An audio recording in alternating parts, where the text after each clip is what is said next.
কৃষ্ণনগর নামে একটি গ্রাম ছিল।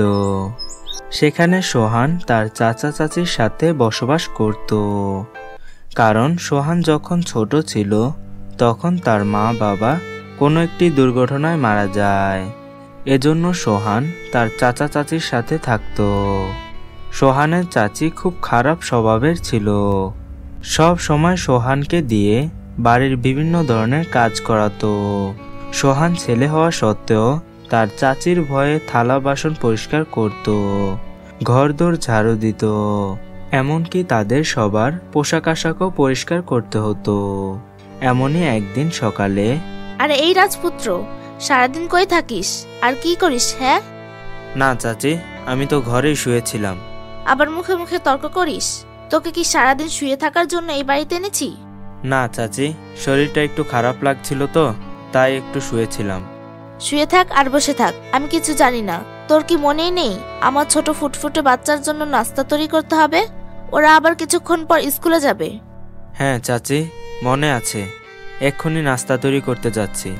তখন সোহান সেখান থেকে রান্নাঘরে চলে আসে এবং সকালের নাস্তা তৈরি করার জন্য ব্যস্ত হয়ে পড়ে। যাক, যা যা নাস্তা তৈরি করতে হবে সেগুলো তৈরি করা হয়ে গেছে, যাই নাস্তাগুলো খাবার টেবিলে রেখে আসি। তখন সোহান সেই নাস্তাগুলো খাবারের টেবিলের উপর রাখে এবং তাদের সাথে নিজেও খাবার খেতে বসে। তখন সোহানের চাচি সোহানকে বলে, ওই ছোট লোকের বাচ্চা, তোর তো সাহস দেখছি অনেক বেড়ে গেছে। কেন চাচি, আমি আবার কি করেছি? তুই কি করিসনি তাই বল। তুই জানিস না আমার ছেলেরা নোংরা জিনিস পছন্দ করে না? হ্যাঁ চাচি, জানি তো, কিন্তু এখানে কোন জিনিসটা নোংরা?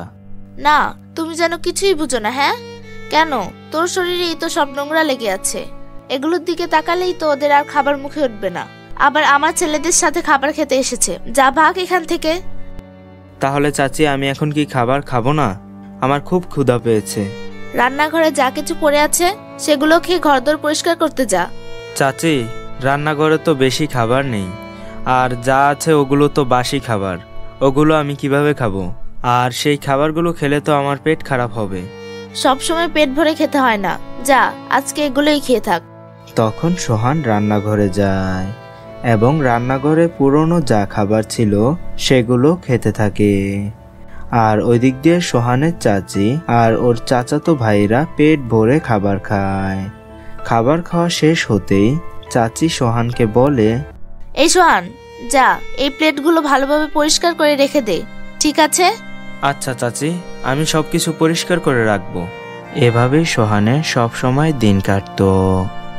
পরদিন যখন সকাল হলো তখন সোহানের চাচি সোহানকে বলল, ওই চাকরের বাচ্চা, এখনো পড়ে পড়ে ঘুমাচ্ছিস? তাড়াতাড়ি ওঠ, উঠে ঘরের সব জিনিসপত্র পরিষ্কার কর। চাচি, কালকে ভালোভাবে খাবার খেতে পারিনি, তাই আজকে শরীরটা একটু দুর্বল লাগছে। কি? আজকেও তোর শরীর খারাপ? প্রতিদিনের জন্য তো একটি বাহানা খুঁজে পেয়েছিস না, কাজ না করার জন্য। অথচ পেট ভরে তো প্রতিদিনই খাবার খাস। না চাচি, আমি একা প্রতিদিন বাড়ির সব কাজ করি, এর পরিবর্তে আপনি আমাকে 3 বেলা ভালোভাবে খাবারও দেন না। কি বললি? আমি তোকে 3 বেলা ভালোভাবে খাবার খেতে দেই না? যদি এটাই হয় তাহলে আমার বাড়ি থেকে এক্ষুনি বের হয়ে যাবি, আর কখনোই আমার বাড়িতে আসবি না। চাচি, আমাকে বাড়ি থেকে বের করে দিবেন না। বের করে দিলে আমি কোথায় থাকবো? আর আমার থাকার মতো তো অন্য কোনো জায়গাও নেই।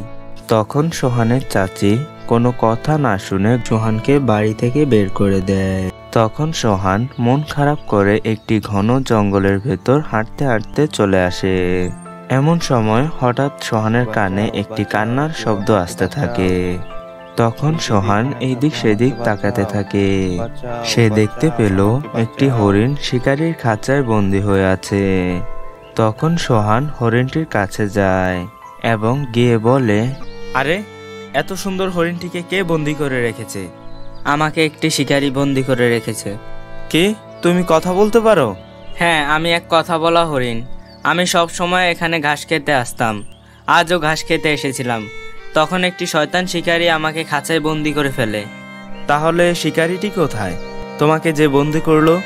সে তার অন্যান্য বন্ধুদের ডাকতে গিয়েছে। এখন তুমি আমাকে একটু সাহায্য করবে? আমাকে বলো, তোমাকে এখন আমি কিভাবে সাহায্য করতে পারবো? বেশি কিছু করতে হবে না, তুমি শুধু খাঁচার দরজাটা খুলে দিলেই হবে। ও তাহলে এই কথা, আচ্ছা আমি এক্ষুনি খুলে দিচ্ছি। তখন সোহান সেই জাদুর হরিণটিকে সেই শিকারীর খাঁচা থেকে মুক্ত করে দেয়। তখন হরিণটি খুশি হয়ে সোহানকে বলে, আমাকে শিকারীর খাঁচা থেকে মুক্ত করার জন্য তোমাকে ধন্যবাদ, কিন্তু তোমার নাম কি? আমার নাম সোহান। ও আচ্ছা, কিন্তু তোমার মন খারাপ, কি হয়েছে তোমার? কোনো সমস্যা হলে আমাকে বলতে পারো। আমার বাবা মা কেউ নেই।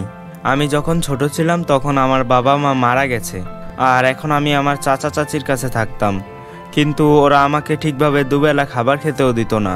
বাড়ির সব কাজ আমাকে দিয়ে করাতো, আর সত্যি কথা বলেছি বলে আমার চাচি আমাকে ঘর থেকে তাড়িয়ে দিয়েছে, তাই একটু মন খারাপ। তোমার কত কষ্ট। আচ্ছা যাই হোক, এখন তুমি আমার সাথে চলো। কোথায়? আমাকে কোথায় যেতে হবে? তুমি আমার সাথে আমাদের রাজ্যে চলো, সেখানে গেলে তোমার আর কোনো কষ্ট থাকবে না, তোমার মন ভালো হয়ে যাবে। আচ্ছা, এত করে যেহেতু বলছো তাহলে চলো। তখন সোহান আর জাদুর হরিণটি দৌড়াতে দৌড়াতে হরিণদের রাজ্যে চলে আসে। তখন সোহান হরিণটিকে বলে, এটাই কি তোমাদের হরিণদের রাজ্য? আর এখানে কি তোমরা সবাই বসবাস করো? হ্যাঁ, এটাই আমাদের হরিণদের রাজ্য, আর আমি এই রাজ্যের রাজপুত্র। তুমি আমার প্রাণ বাঁচিয়েছো, আর তোমার থাকার কোনো জায়গা নেই, তাই তুমি আজ থেকে এখানে আমাদের সাথে থাকবে। এই যে, কে কোথায় আছো? আমার বন্ধু সোহানকে খাবার দাও, ওর খুব ক্ষুধা পেয়েছে। তখন একটি হরিণ পিঠে করে অনেক সুস্বাদু খাবার নিয়ে আসে এবং সোহানকে দিতে থাকে। সোহান ভালো ও সুস্বাদু খাবার পেয়ে মন ভরে খেতে থাকে। সোহান সেখানে থেকে ভালো ও সুন্দর পোশাক পরে খুব ভালোভাবে দিন কাটাতে থাকে। এভাবে কিছুদিন চলে গেল। তখন সোহানের বাড়ি যাওয়ার কথা খুব মনে পড়ছিল। জাদুর হরিণ, আমি বাড়ি ফিরে যেতে চাই, আমার বাড়ির কথা খুব মনে পড়ছে। আচ্ছা ঠিক আছে, আমি তোমাকে একটা উপহার দিতে চাই। এটা বলে হরিণটি জাদু দিয়ে একটি বড় হাড়ি এনে দেয়। সোহান, এটা জাদুর হাড়ি, এখন থেকে এটা তোমার, তুমি এটা তোমার সাথে নিয়ে যাও। কিন্তু আমি এত বড় হাড়ি দিয়ে কি করব? আর এটি আমি কিভাবে নিয়ে যাব? এটা দেখতে একটু বড় দেখা যায়, আমি তোমাকে একটি মন্ত্র বলবো, তুমি চোখ বন্ধ করে সেই মন্ত্রটি বলবে, জাদুর হাড়ি ছোট হও তাড়াতাড়ি। এটা বললেই তোমার হাড়িটি ছোট হয়ে যাবে। আর যদি বড় করতে চাও তাহলে তুমি বলবে, জাদুর হাড়ি বড় হও তাড়াতাড়ি। এটা বললেই তোমার হাড়িটির সাথে সাথে বড় হয়ে যাবে। সোহান সেই মন্ত্রটি শুনে বলতে থাকে। তখন সেই হাড়িটি সাথে সাথে ছোট হতে লাগলো। এই জাদুর হাড়ির মধ্যে যা কিছু চাবে তা সব কিছুই পাবে, আর এর মধ্যে ঢুকে যে কোনো রোগী গোসল করলে সে সাথে সাথে সুস্থ হয়ে যাবে। আর সোহান, একটি কথা মনে রেখো, এর কাছ থেকে যদি কেউ খারাপ সাহায্য চায় তাহলে সে কিন্তু অনেক বড় বিপদে পড়বে। আশা করছি ওর কাছ থেকে তুমি কোনো খারাপ সাহায্য চাবে না। এটা বলে হরিণ সোহানকে বিদায় জানালো। সোহান জাদুর হাড়ি পেয়ে খুশি খুশি সেখান থেকে বাড়ি যাওয়ার জন্য রওনা দিল।